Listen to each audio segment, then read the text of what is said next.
사람들은 상황이 달라지면 또 환경이 달라지면 그 달라진 상황을 탓하고 환경을 탓하며 자기가 저지른 어떤 악한 행동이나 그 죄를 실수를 합리화합니다. 이런 상황 때문에 이런 환경 때문에 내가 그런 실수를 할 수밖에 없었다고 정당화합니다. 그렇게 삶이 절망적인 상황으로 내몰릴수록 자신의 처지를 탓하고 원망하며 그렇게 자신의 이런 일은 나 때문이 아니라 내가 처해진 상황 때문이라고 이렇게 원망하며 그런 마음을 품고 벗어나지 못하는 사람이 있는 반면에 어떤 사람은 깊은 수렁에 빠진 것은 분명하지만 그런 상황에서도 자신의 마음을 지키는 사람들이 있습니다. 성경은 의도적으로 이 38장과 39장 첫 시작에 중요한 키가 되는 단어를 사용합니다. 38장 1절입니다. 그 후에 유다가 자기 형제들로부터 떠나 내려가서 아둘람 사람 히라와 가까이 하니라. 39장은 또 이렇게 시작합니다. 요셉이 이끌려 애굽에 내려가매 바로의 신하 친대장 애굽 사람 보디발이 그를 데리고 데려간 이스마엘 손에서 요셉을 사니라. 38장에서 유다는 그의 형제들의 집을 떠나 아버지의 집을 떠나 가나안 땅 아둘람으로 내려갑니다. 39장에 요셉은 이스마엘 사람 미디안 상인들의 손에 이끌려 애굽으로 내려갑니다. 똑같이 내려가는 길입니다. 어쩌면 깊은 나락으로 깊은 절망으로 내려가는 길이지만 깊은 절망과 고통의 길로 내려가는 것은 분명하지만 한 사람은 영적인 깊은 나락으로 내려가고 있습니다. 유다는 깊은 영적인 나락으로 내려가고 있는 반면에 오히려 39장 1절에서 요셉은 비록 그가 그 깊은 고통 가운데 내려가고 있는 것은 분명하지만 그에게는 한 반전이 기다리고 있습니다. 2절과 3절을 우리 같이 읽겠습니다. 여호와께서 요셉과 함께 하심으로 그가 형통한 자가 되어 그의 주인 애굽 사람의 집에 있으니 그의 주인이 여호와께서 그와 함께 하심을 보며 또 여호와께서 그의 범사에 형통하게 하심을 보았더라. 요셉이 한 사람 보디발 장군의 눈에 띕니다. 그 집의 종이 됩니다.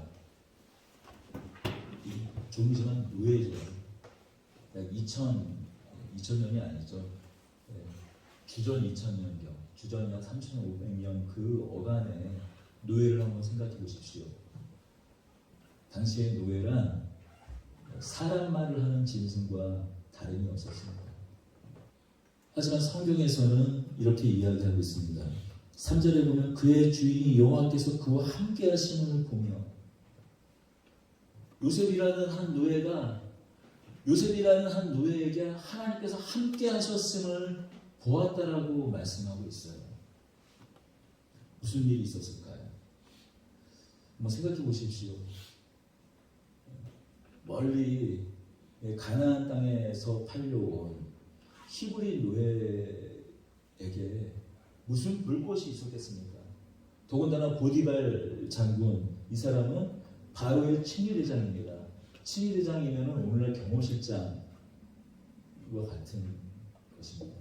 하늘에 나는 새도 떨어뜨리는 모든 권력이 그를 통해서 바로 왕에게 갈 수 있는 문고리와 같은 사람이죠. 요즘에 문고리 권력도 그런 얘기 많이 합니다만 그런 사람이에요. 그런 사람에게 요셉이 어떻게 눈에 띄었겠습니까? 이 젊은 어떻게 보면 애송이에 불과한 노예가 더군다나 그 노예의 신앙이, 그가 믿는 하나님이 뭐 그렇게 그 보디발 장군의 눈에 띄었겠습니까? 이 히브리 노예의 신앙에 무슨 관심이 갔겠습니까? 하지만 요셉의 그 성실함이, 아마도 요셉의 그 성실함이 보디발 장군의 눈에 띄인 것 같습니다. 우리말에 노예근성이라고 있습니다. 노예근성. 이 종처럼 다 자기가 주어진 일만 하고, 요즘엔 주인이 아닌 사람에게 주인의식을 기대하지 말라라는 말도 요즘은 하지만, 그러나 우리가 일반적으로 그 노예근성이라고 말하는 노예근성이 무엇입니까? 마치 노예처럼 자신의 일에 대한 어떤 책임감이나 그 일에 대한 비전 없이 그저 그냥 주어진 일만 감당하는 것을, 아니 주어진 일도 감당 제대로 못하고 눈치만 보고, 있을 때는 하는 척하고, 있을 때는 주인이 있을 때는, 자신의 고용주가 있을 때는 하는 척하고, 그 사람이 안 보이면은 그냥 불성실한 사람들을 일컬어서 노예근성이 있는 사람이다, 뭐 그런 표현을 합니다. 노예에게 무슨 비전, 무슨 꿈을 가질 수 있겠습니까? 거기서 결혼을 하더라도 노예고, 자신이 결혼을 해가지고 낳는 자식도 노예고, 종입니다. 한번 노예, 한번 종이 되면 영원한 노예요, 영원한 종이 됩니다.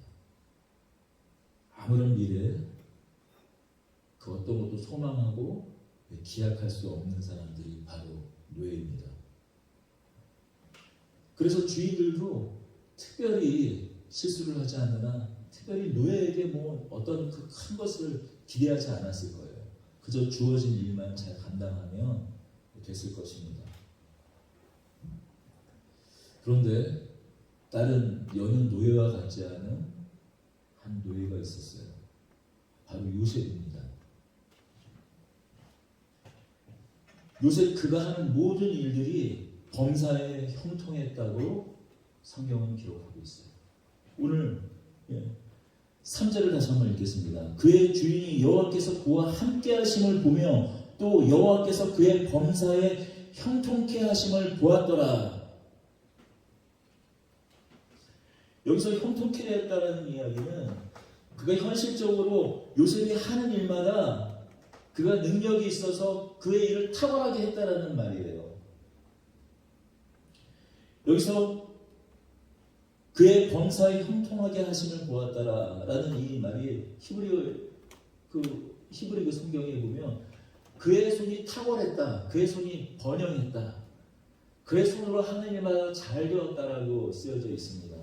그 말을 그가 범사에 형통했다라고 우리 한글 성경은 번역하고 있습니다. 다른 모든 종들이, 다른 모든 노예들이 그저 주어진 일을 그저 그냥 감당하고 눈치껏 하는데 반면에 요셉은 그렇지 않았다는 것입니다.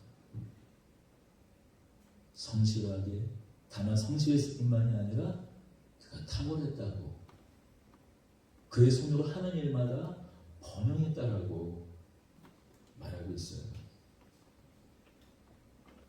그래서 저 노예가 누군지,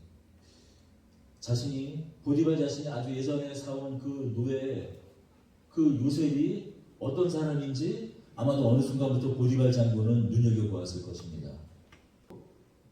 그 요셉의 태도 하나하나를 지켜봤을 것입니다. 그렇게 또 지켜보다가 그가 믿는 신, 그가 믿는 하나님, 여호와 하나님도 보게 되었을 것입니다. 여러분, 우리가 우리 성도들이 기도 제목을 나눌 때 보면 이렇게 기도 제목을 많이 나눕니다. 다니는 직장에서, 학교에서 선한 영향력을 끼치게 해달라고, 하나님의 영광이 되게 해달라고, 하나님 영광을 가리는 사람이 되지 않게 해달라고 우리가 기도를 하고 또 기도 요청도 합니다. 그러면서도 그 직장에서 하는 일을 보면은 우리가 정말 우리를 통해서 이 하나님을 발견하게 하는 사람들로 살고 있는지 한번 묻지 않을 수가 없어요. 우리를 통해서 하나님을 발견하게 하는 그 일은 우리가 다니는 직장에서 신회를 조직하고 활동하는 것, 그것을 통해서 하나님을 보게 하는 것이 아니라, 물론 그런 일 중요하죠. 그런 일도 있어야 할 것입니다. 그러나 그것보다 더 중요한 것, 사람들이 직장 생활하면서 믿는 사람들끼리 점심시간마다 모여서 일제히 점심을 마치고 손을 잡고 기도하는 것을 통해서 하나님을 그 주위에 있는 사람들이 발견하는 것이 아니라 어떻게 해요? 그의 성실함을 보고 하나님을 보게 된다고 말씀을 이야기하고 있습니다. 그의 성실함, 그의 한결같은 그것을 통해서 하나님을 발견하게 된다고, 하나님이 함께 하시는 것을 알게 된다고 오늘 이 요셉의 이야기는 우리에게 알려주고 있습니다. 창세기 12장 3절을 혹시 기억하십니까? 너를 축복하는 자에게는 내가 복을 내리고 너를 저주하는 자에게는 내가 저주하리니 땅의 모든 족속이 너로 말미암아 복을 얻을 것이라 하신지라. 이 보디발 장군은 요셉과 함께하는 하나님을 보게 되었어요. 요셉의 성실함, 요셉의 탁월함 뒤에 요셉의 하나님이, 요셉이 믿는 하나님이 함께 하심을 보디발 장군이 보게 되었습니다. 그래서 하나님이 축복하시는 요셉, 하나님이 함께 하시는 요셉, 그를 보디발 장군이 축복합니다. 그를 귀하게 여깁니다. 그래서 그를 가정 총무로 삼아요. 4절과 5절을 같이 읽겠습니다. 요셉이 그의 주인에게 은혜를 입어 섬김에 그가 요셉을 가정 총무로 삼고 자기의 소유를 다 그의 손에 위탁하니 그가 요셉에게 자기의 집과 그의 모든 소유물을 주관하게 한 때부터 여호와께서 요셉을 위하여 그 애굽 사람의 집에 복을 내리심으로 여호와의 복이 그의 집과 밭에 있는 모든 소유에 미친지라. 5절을 다시 한번 읽겠습니다. 그가 요셉에게 자기의 집과 그의 모든 소유물을 주관하게 한 때부터 여호와께서 요셉을 위하여 그 애굽 사람의 집에 복을 내리심으로. 창세기 12장에서는 이렇게 이야기합니다. 너를 축복하는 자에게는 내가 복을 내리고 너를 저주하는 자에게는 너를 내가 저주하리니 땅의 모든 족속이 너로 말미암아 복을 얻게 하신지라. 여러분, 누군가 나를 통해서 복을 받게 하시기 원하십니까? 오늘 본문을 통해서 39장의 언어를 통하자면, 39장의 말을 빌리자면, 누군가 나를 통해서 형통케 되기를 원하신다면 여러분, 성실하십시오. 여러분 그곳에서 자신의 맡겨진 일을 잘 감당하십시오. 잘 감당할 뿐만이 아니라 그것을 탁월하게 해낼 수 있도록 노력하시기 바랍니다. 그러면 하나님께서 여러분과 함께 하시고 여러분을 또 귀히 여기는 그 나를 고용하는 사람, 또 그 사업장이 오늘 이 말씀과 같이 바로 이 말이에요. 요셉을 위하여 그 애굽 사람의 집에 복을 내신 것 같은 하나님께서 복을 허락하여 줄 줄 믿습니다. 그 집안, 그 일터, 그 학교, 그 모든 것 위에 하나님께서 은혜를 내려줄 줄 믿습니다. 제가 이 말씀이 다만 39장에 있는 그냥 이야기라면 이것은 그냥 요셉의 이야기로 그냥 이야기할 수밖에 없겠지만, 요셉의 집에 복을 허락하신 그 이유와 그 근거는 창세기 12장 3절에 있는 말씀과 같아요.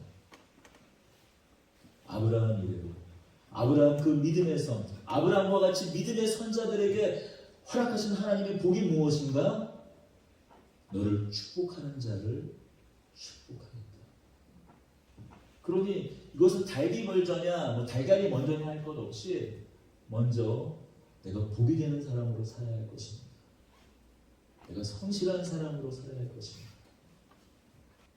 그것은 어떤 그냥 기도하고 성경을 읽는 모습을 그냥 단순히 보여주는 것, 그 정도의 일이 아니라 맡겨진 일을 잘 감당하고 때론 감당할 수 없는 일조차도 그것을 묵묵히 해나가는 그 삶의 태도를 통해 하나님께서 하나님을 믿는 사람들을 그들을 믿는 사람들의 믿는 그 하나님을 보여주십니다. 이것은 다만 어떤 기복신앙이나 번영신앙의 그런 것이 아니라 우리에게 모든 성도들에게 주어진 오고 오는 아브라함 이래 모든 오고 오는 성도들에게 주어진 하나님의 약속인 줄 믿습니다. 또 이러한 하나님의 축복이 여러분 모두에게 임하기를 축원합니다. 그렇게 우리가 하나님의 은혜를 누리고 살지만 요셉과 같이 그런 삶 가운데 삶의 위기가 없는 것은 아닙니다. 우리 7절을 같이 읽어보겠습니다. 그 후에 그의 주인의 아내가 요셉에게 눈짓하다가 동침하기를 청하니 그 후에 그의 주인의 아내가 요셉에게 눈짓하다가 동침하기를 청하니 형통케 하는 사람이라고 해서 하나님이 함께 하시는 사람이라고 해서 위기가 없는 것은 아닙니다. 요셉을 주목하여 본 사람은 보디발 장군만이 아니었어요. 보디발의 장군의 그 아내도 주목해서 봤습니다. 차이가 있다면 보디발은 요셉의 모든 것, 모든 일, 그의 범사에 하나님께서 함께 하시는 것을 보았고 이 보디발 장군의 처는 오직 요셉만 보았어요. 20대 후반의 젊은 청년, 더군다나 이 애굽의 햇빛에 그을려 어쩌면 우리가 말하는 막 식스팩이 살찔 틈이 어디 있겠어요. 그 우리 영화 같은 데 보면은 그 아랍이라든지 중동 지방의 잘생긴 미남 그 근육질 있는 남자 어쩌면 요셉이 그렇게 용모가 수려하고 아마 아름다운 사람이었던 것 같아요. 보디발은 요셉에게서 하나님을 보았지만 이 보디발의 처는 보디발 장군의 아내는 오직 욕정에 이끌려 요셉만 바라봅니다. 그리고 이 여인이 요셉을 유혹합니다. 동침하기를 청하니 끊임없이 이 보디발 장군의 처가 유혹합니다. 그때 이 요셉이 우리 9절을 함께 읽겠습니다. 8절과 9절입니다. 요셉이 거절하여 자기 주인의 아내에게 이르되 내 주인이 집안의 모든 소유를 간섭하지 아니하고 다 내 손 위에 위탁하였으니 이 집에 나보다 큰 이가 없으며 주인이 아무것도 내게 금하지 아니하였어도 금한 것은 당신뿐이니 당신은 그의 아내이니라. 그런즉 내가 어찌 큰 악을 행하여 하나님께 죄를 지으리까. 요셉은 주인이 나를 믿고 이렇게 신뢰하는데 내가 당신을 어떻게 범할 수 있겠습니까? 내가 어떻게 주인을 배신할 수 있겠느냐고 이야기합니다. 더불어 이러한 배신은 다만 주인을 배신하는 것이 아니라 하나님께 짓는 죄라고 말합니다. 신자들이 죄를 지을 때 많은 경우에 이렇게 생각하는 경우가 많이 있더라고요. 그것이 단지 사회적인 죄일 뿐이라고 생각하는 경우가 많이 있어요. 하지만 우리가 짓는 죄는 사회적인 어떤 규율을 어기는 죄 이전에 하나님 앞에 짓는 죄인 것을 기억하시기 바랍니다. 여러분 당시에 귀 부인이 힘을 가진 귀족의 또 여인이 그 노예를 이렇게 유혹하는 일들을 비일비재했습니다. 더군다나 그 유혹이 어떤 유혹이었습니까? 10절을 볼까요? 여인이 날마다 요셉에게 청하였으나 집요하게 요셉을 유혹했어요. 날마다. 여러분, 젊은 청년이 더군다나 요셉은 어떤 삶을 살았을까요? 그 애굽에서 외로운 삶을 살았을 거예요. 형들도 없어요. 가족들도 없어요. 의지할 사람이 아무도 없습니다. 그나마 성실함으로 거기까지 왔지만 지금 요셉의 나이가 지금 6절에 보면 주인 보디발이 그의 소유를 다 요셉에게 맡긴 때에는 27세의 가정 총무가 되었어요. 노예 중에 종들 중에 대장이 됐습니다. 옛날에 우리말에는 그런 그 노예 중에 그 이렇게 종 중에 그 대표 종들을 감독하는 그 종을 뭐라고 그랬습니까? 마름이라고 했잖아요. 그걸 한자말로 고상하게 하면 집사가 되는 겁니다.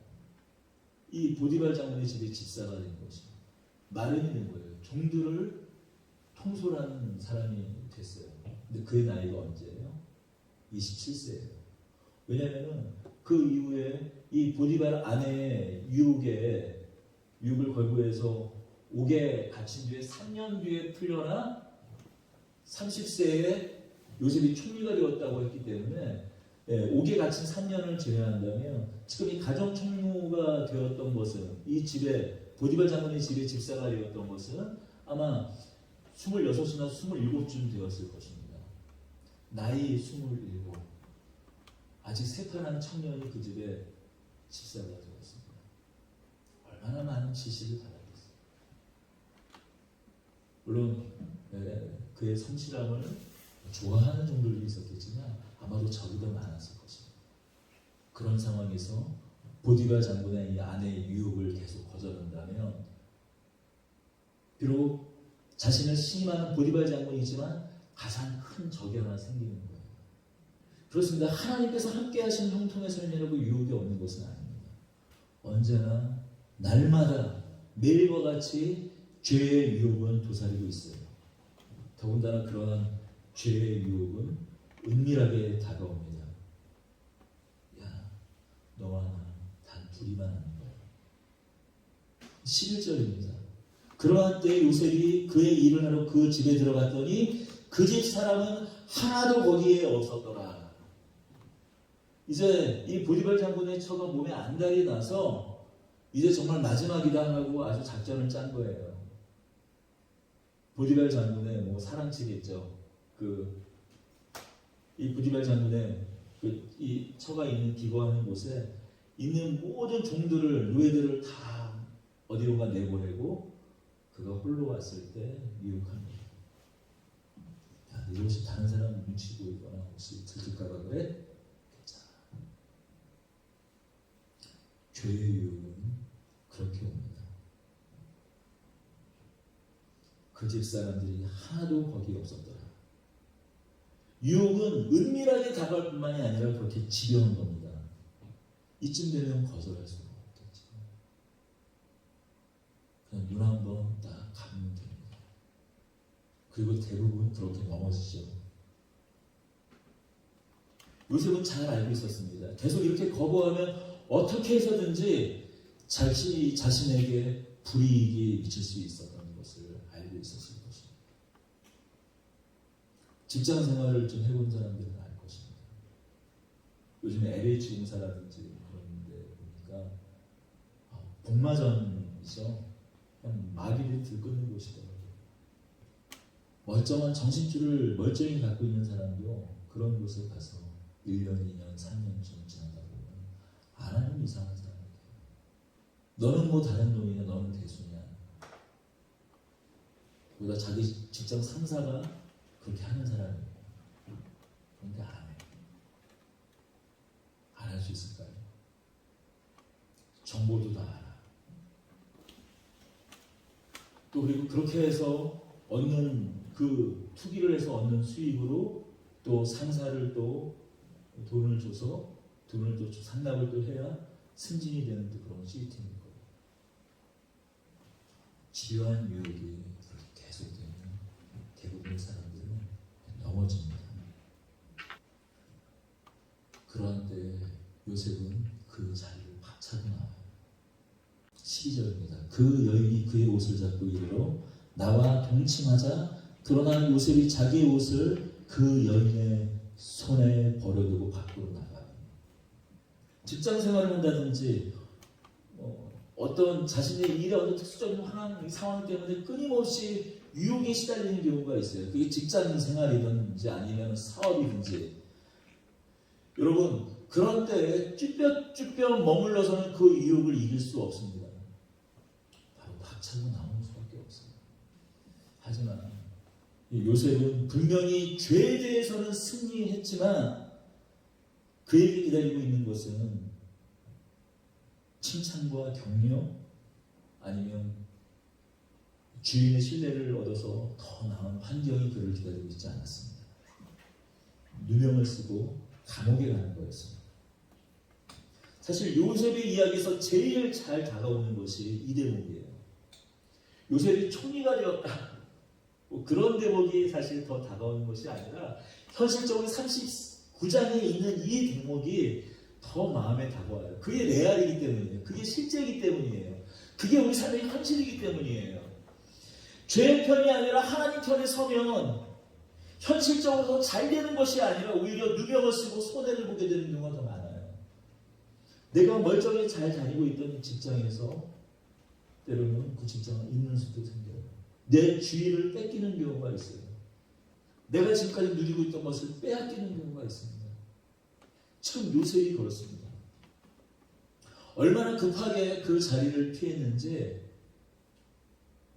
보디발 장군의 그 아내의 손을 뿌리치다가 옷을 뺏기고 말았어요.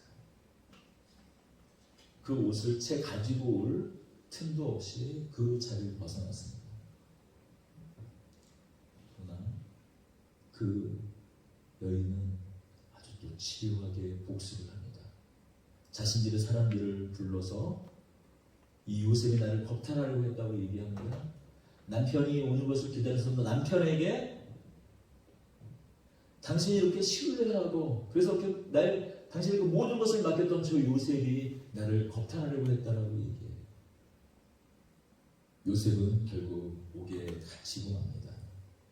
우리가 하나님 편에 섰을 때, 죄의 편이 아닌 하나님 편에 섰을 때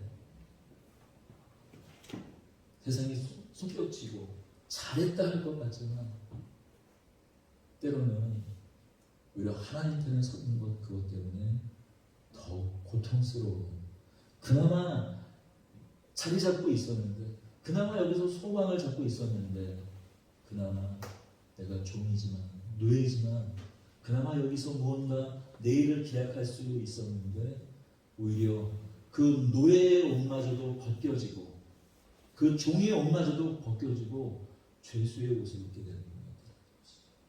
요셉과 같은 이런 상황에 처해지는 것이 사실 신자가 또 경험하게 되는 삶의 현실이기도 하다는 것이에요. 시편 105편 15절에서 22절에 그 요셉의 이야기를 이렇게 이야기합니다. 우리 시편 지금 읽고 있는 이 39장을 잠깐 책don이로 묶어놓고 시편 105편 15절에서 22절을 읽겠습니다. 시편 105편 15절에서 22절입니다. 구약성경 870페이지입니다. 16절에서 22절입니다. 그가 또 그 땅에 기근이 들게 하사 그들이 의지하고 있는 양식을 다 끊으셨도다. 그가 한 사람을 앞서 보내셨으며 요셉이 종으로 팔렸도다. 그의 발은 착고를 차고 그의 몸은 쇠사슬에 매었으니 곧 여호와의 말씀이 응할 때까지라. 그의 말씀이 그를 단련하였도다. 왕이 사람을 보며 그를 석방하며 뭇백성의 통치자가 그를 자유롭게 하였도다. 그를 그의 집의 주권자로 삼아 그의 모든 소유를 관리하게 하고 그의 뜻대로 모든 신하를 다스리며 그의 지혜로 장로들을 교훈하게 하였도다. 우리는 이 마지막 이 21절, 22절 그를 그의 집의 주권자로 삼아 그의 모든 소유를 관리하게 하고 그의 뜻대로 모든 신하를 다스리며 그의 지혜로 장로들 모든 백관들과 신료들과 장로들을 교훈하며 다스리게 했다라는 요셉이 총리가 되었다라는 것에 우리는 주목하지만 그에 먼저 앞서서 18절은 이렇게 이야기하고 있어요. 17절, 18절 그가 한 사람을 앞서 보내셨습니다. 요셉이 종으로 팔렸도다. 그의 발은 착고를 차고 그의 몸은 쇠사슬에 매였다고 이야기하고 있습니다. 여기서 그의 몸은 쇠사슬에 매였으니라고 우리 한글 성경은 번역하고 있지만 히브리 성경에는 이렇게 되어 있더라고요. 그의 혼은 철에 눌렸더라. 철에 눌렸더라. 철판에 그의 영혼이 눌린 것 같은 고통, 그런 압박 가운데 있었다는 것이. 이게 뭔가? 차라리 그냥 그 구덩이에 있다가 그냥 죽게 하시지. 이렇게 누명을 쓰고 하나님 편에 서서 주인을 배신하지 않고 하나님 편에 섰는데 이렇게 감옥에 갇히게 된다면 여러분 어떤 생각이 들까요? 한번 그 상황을 한번 생각해 보세요. 우리가 가지고 있는 기대가 어떻습니까? 하나님 편에서는 하나님께서 지키시고 돌보셔서 오히려 더 나은 상황이 펼쳐져야 되는 게 우리의 기대 아니겠어요? 그런데 기다리고 있는 것이 누명이고 기다리고 있는 것이 감옥이에요. 그것을 모세는 이스라엘의 역사를 약속하면서 이렇게 표현하고 있는 것입니다.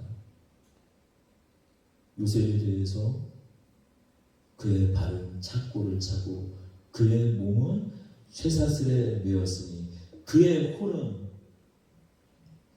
여러분도 아마 성경에 관주가 있을 것입니다. 대부분 성경 맨 밑에 보면 그 관주 그 항목에 보면 맨 아래에 1하고 여러분 그 혼, 이 몸이라는 것 거기에 보면 아마 숫자 1로 되어 있고 맨 아래에 보면 히브리어로 혼 이렇게 되어 있을 거예요.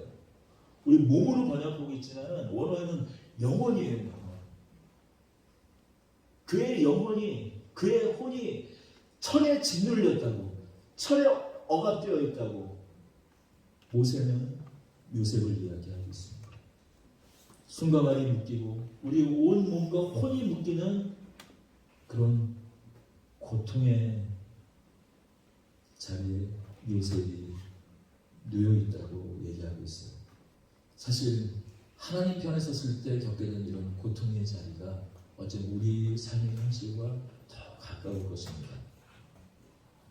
하지만 여러분 우리가 읽은 이 39장에서 반복적으로 등장하는 한 단어가 있습니다. 무엇입니까? 형통이에요. 손과 발이 묶이고 우리 온몸과 혼이 묶이는 그런 고통의 자리를 할지라도 하나님의 말씀이 함께한다면 하나님께서 함께한다면 그곳은 고통의 자리가 아니라 형통의 자리라고 39장은 이야기하고 있어요. 배고편 19절 여호와의 말씀이 응할 때까지라 그의 말씀이 그를 단련하였도다. 우리는 21절에서 시편 105편에 보면 21절에서 23절로 바로 눈이 가지만 그를 그의 집의 주권자로 삼아 그의 모든 것을 관리하게 하고 모든 그 신하를 다스리고 장로들을 교훈하게 했다라는 그 30세 그 약관의 나이에 하나님께서 사용하셨다라는 그 말씀에 우리는 바로 눈이 가지만 그에 앞서서 하나님께서 그를 단련시키셨다고요. 어떻게 해요? 그의 발은 착고에 차고 그의 혼은 쇠사슬에 묶였다라고 말씀하고 있어요. 하나님은 시간 속에서 일하시는 하나님이라는 것입니다. 요셉은 어떤 사람이었습니까? 그의 어린 시절 우리는 인격적으로 많은 결함이 있었던 것을 요셉이 많은 결함을 가지고 있었던 사람인 것을 우리는 37장에서 함께 나누었어요. 그래서 어지간하면 형들이 그를 팔았겠어요. 어지간했으면은 노예로 팔았겠습니까? 죽이려다가 참고 참다가 팔았던 요셉입니다. 그러는 요셉이 어떻게 이렇게 성숙한 사람이 되었을까? 39장 그가 어떻게 성숙해졌는지 다 이야기하고 있잖아요. 하지만 이 요셉이 누명을 쓰고 감옥에 가게 되는 나이가 27세입니다. 여호와께서 요셉과 함께 하셨다라는 말씀은 무슨 말씀일까요? 시편 105편 말씀을 빌리자면 하나님께서 그와 함께 하셨다라는 말씀은 하나님께서 그를 단련시키셨다라는 말씀입니다. 시편 105편 19절 말씀 마냥 곧 여호와의 말씀이 응할 때까지나 그의 말씀이 그를 단련하였도다. 하나님의 말씀이 그와 함께하였고 하나님의 말씀이 그를 단련시키셨고 하나님께서 함께하셔서 비록 그곳이 감옥이었을지라도 오늘 이 39장에 다시 돌아와 23절에 39장 23절의 말씀을 보면 간수장 그의 손에 맡긴 것을 무엇이든지 살펴보지 아니하였으니 이는 여호와께서 요셉과 함께 하시니라. 여호와께서 그를 범사에 형통하게 하셨더라. 우리는 상황이 안 좋아지면 하나님이 안 계신다고 함께 계시지 않는다고 말을 합니다. 어쩌면 보디발 장군의 이 아내의 유혹을 뿌리치지 않았다면 여러분 이 감옥에 가는 상황은 가지 않았을지 모릅니다. 하지만 상황은 더 좋아졌을지 모르지만 오히려 상황은 이전보다 보디발 자신이 자신을 이 신임해서 가정의 총무로 삼았던 것보다 상황은 훨씬 더 좋아졌을지 몰라도 어쩌면 그때부터 요셉은 하나님이 안 계신 지옥을 경험했을지 모릅니다. 하지만 지옥과 같은 감옥이었지만 그곳에 하나님께서 함께 계셨기 때문에 그곳은 형통한 곳이 되었습니다. 하나님께 마음을 지킨 요셉을 23절은 그의 범사가 형통했다고 이야기합니다. 영어 성경을 보니까 대부분의 영어 성경이 프로스퍼라는 단어, 번영이라고 이렇게 번역을 한 단어를 사용했더라고요. 하지만 이 NIV 성경을 보니까 이 형통이라는 단어를 success라고 번역을 했어요. 성공했다고. 여러분, 진짜 성공이 무엇일까요? 진짜 형통이 무엇일까요? 권력에 빌붙고 힘에 굴복해 사는 것이 아니라 비록 고통스러운 삶의 현실일지라도 하나님의 말씀과 함께 하나님과 함께하는 것이 성공이요 형통임을 요셉의 이야기를 통해 우리에게 이 39장은 이야기해주고 있습니다. 여러분, 어제가 다가 아니고 오늘이 다가 아닙니다. 여러분, 하나님께서 여러분과 함께 우리 모두를 하나님의 말씀으로 단련시키고 있음을 우리 기억하십시오. 하나님을 향한 선택이 지금 당장의 성공과 번영, 형통을 보장해주지 않는다고 하더라도 하나님을 신뢰하고 오늘의 환난과 고통이 하나님이 주시는 형통인 것을 믿고 오늘을 살아내며 견뎌내는 저 여러분 더들교회 온 성도들이 되기를 축복하고 축원합니다. 나의 예배를 받으소서. 함께 찬송하고 기도하십시다.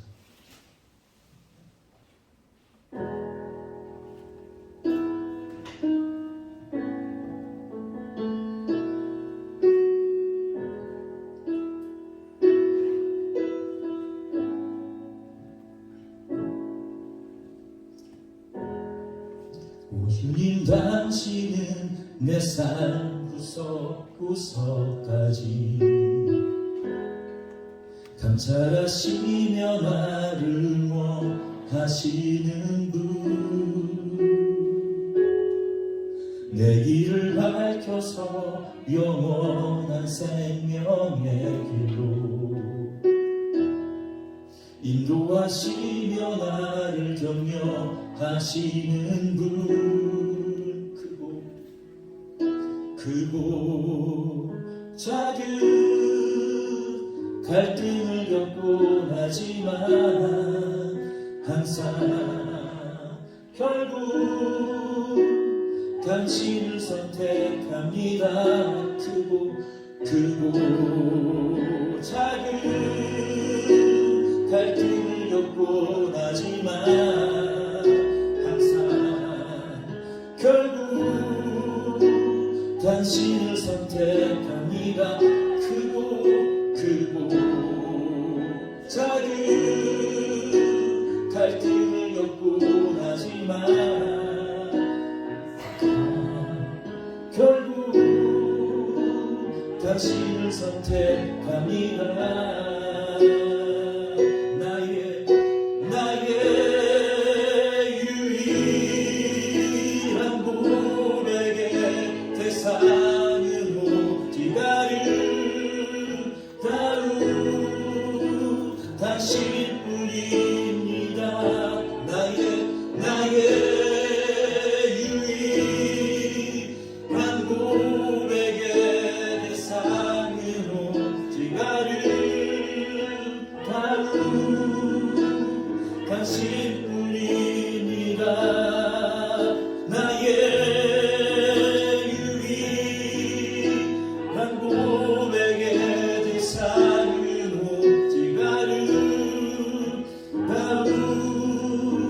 당신뿐입니다.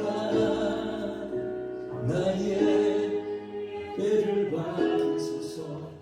홀로 영광을 받으소서. 주여 나의 주여. 우리 삶이 거룩한 하나님을 향한 사랑을 우리에게 주시옵소서. 우리의 삶이 하나님께 드려지는 산재물이 주시옵소서. 우리의 삶이 거룩한 주님을 향한 우리의 선택조차도 우리의 예배가 되는 그런 우리가 거룩한 하나님을 향한 우리 삶이 제물이 되게 해달라고 여기 좀 기도하며 나아가십시다. 기도하겠습니다. 내가 사랑하는 하나님 아버지, 삶이 이렇게 힘듭니다. 주님, 때로 하나님의 말씀은 너무나 멀리 있습니다. 말씀이 아무 힘이 없는 것 같은 삶의 현실을 살아갑니다. 틀림없이 우리가 성경을 통해서 배우는 것은 살아계신 하나님의 전능자요 오늘 우리를 지키시는 하나님이시지만 때로는 그런 살아있는 하나님의 말씀이 우리 삶 가운데서 아무 일을, 아무 역할을, 아무 힘이 없는 것 같은 그런 삶을 우리가 살게 되고 맞닥뜨립니다.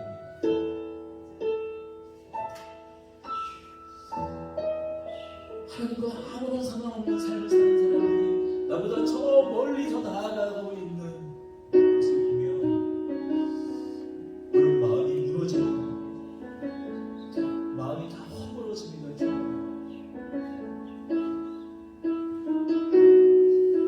그러나 오늘 말씀을 우리가 그럼에도 불구하고 하나님 편에 서고 하나님을 선택하고 하나님의 기쁨이 나의 기쁨인 줄을 알고 우리를 산 제물로 드리는 이것이 주님, 이것이야말로 성공이요, 이것이야말로 형통이요, 이것이야말로 복인 것을 알고 우리는 그것이야말로 명예인 것을, 하나님의 영광과 하나님의 찬송인 것을 주님 아는 저희들이 되게 하여 주시고 그 결단의 자리로 나아가는 저희들이 되게 하여 주시옵소서.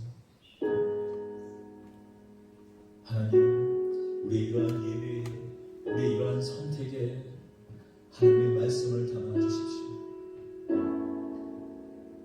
그것이 우리를 단련해서 정금과 같이 언젠가 멀리서 비추이는 부와 같은 아름다운 보석과 같은 그런 정금과 같은 저희들이 될 수 있도록, 그래서 끝날에 주님, 우리의 이 고백이 터져 나올 수 있도록 그가 나를 단련하셨다. 그가 나를 단련하셨다. 이 그것이 우리의 찬송이요 간증이 되는 그런 절기를 될 수 있도록 주님을 도와주시옵소서. 또 그런 마음의 결단을 가지고 다시 일터로, 직장으로, 학교로, 삶의 각 자리로 돌아가는 주님, 우리 더들교회 온 권속들을 축복하여 주시옵소서. 보디발 장군이 그 감옥의 간수가 여호와가 그와 함께 하심을 보았다라는 그런 탄성을 우리 삶의 자리에 있게 하여 주시옵소서. 우리 주 예수 그리스도의 이름으로 기도드리옵나이다. 환난은 인내를, 인내는 연단은 소망을 이루는 줄 우리가 알미로다. 우리의 소망의 시작이, 우리의 형통의 시작이 때로는 고통부터 시작했다라는 이 사실이 오늘의 위로, 오늘을 견디는 힘이 되게 하여 주시옵소서. 오늘 주시는 이 말씀이 우리에게 오늘 살아 역사하시는 말씀이 되게 하여 주시옵소서. 이제는 하나님 아버지의 극진하신 사랑과 우리 주 예수 그리스도의 은혜와 삶의 어떤 상황, 환경, 처지에 있을지라도 주님의 살아계심과 하나님이 살아계심을 잊지 않고 하나님 존전에 하나님 앞에 있음을 알아 하나님의 영광과 소망이 되기를 꿈꾸며 하나님의 비전이 되기를 소원하는 우리 더들교회 온 성도를 위해 성령님의 내주 교통 역사 위로하시니 영원토록 함께 계실지어다.